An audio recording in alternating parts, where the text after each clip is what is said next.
Nanindigan si Defense Secretary Gilbert Teodoro na patuloy na lalaban ang Armed Forces of the Philippines sa mga mapanganib at mapangahas na aksyon ng China sa West Philippine Sea. Kasunod dito ng panibagong insidente ng banggaan ng resupply vessel ng Pilipinas at barko ng China Coast Guard sa Ayungin Shoal. May unang balita si Joseph Moro.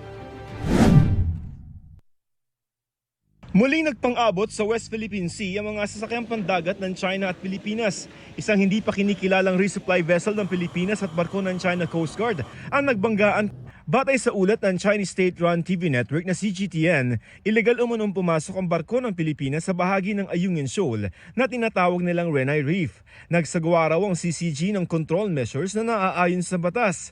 Sabi pa ng CCG, ilang ulit nilang binaliwala ng barko ng Pilipinas sa mga babala ng China at sinadyang lumapit sa isang barko ng China sa unprofessional na paraan na nagresulta sa banggaan. Pilipinas anila ang lumabag sa international regulations for the prevention of collisions at sea at ang may kasalanan sa insidente. Walang nabanggit kung minasaktan o may nasirang barko pero ayon sa mapagkakatiwalaang source ng GMA Integrated News, isang sundalo ang nasugatan sa insidente. Nagsagawa na ng medical evacuation at inaalam pa ang kondisyon ng sundalo. Hindi naman na daw papatulan ng Armed Forces of the Philippines ang anilay mapanlinlang na aligasyon ng China Coast Guard. We will not dignify the deceptive and misleading claims of the China Coast Guard. The main issue remains to be the illegal presence and actions of Chinese vessels within the Philippines Exclusive Economic Zone, which infringes on our sovereignty and sovereign rights. The continued aggressive actions of the CCG are escalating tensions in the region.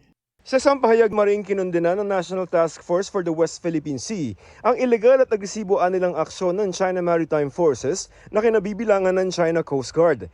Nilagay raw nito sa alanganin ng buhay ng mga personnel at nagresulta sa pagkasira ng mga bangka.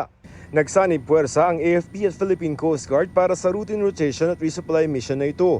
Dagdag pa ng task force na natiling profesional ang mga personnel at iniwasan tumaas ang tensyon. Sabi naman ni Defense Secretary Gilbert Teodoro, patuloy na lalabanan ng AFP ang mga mapanganib at mapangahas na aksyon ng China sa West Philippine Sea. Patuloy naman ang pagbabantay ng PCG sa iba pang bahagi ng West Philippine Sea sa gitna ng banta ng China na huhulihin ng mga hindi Chinong papasok sa inaangkin nilang teritoryo. Ipinadala ng PCG ang BRP Sindangan at BRP Malapascua para bantayan ang mga mangingisdang Pilipino sa Baho de Masinloc.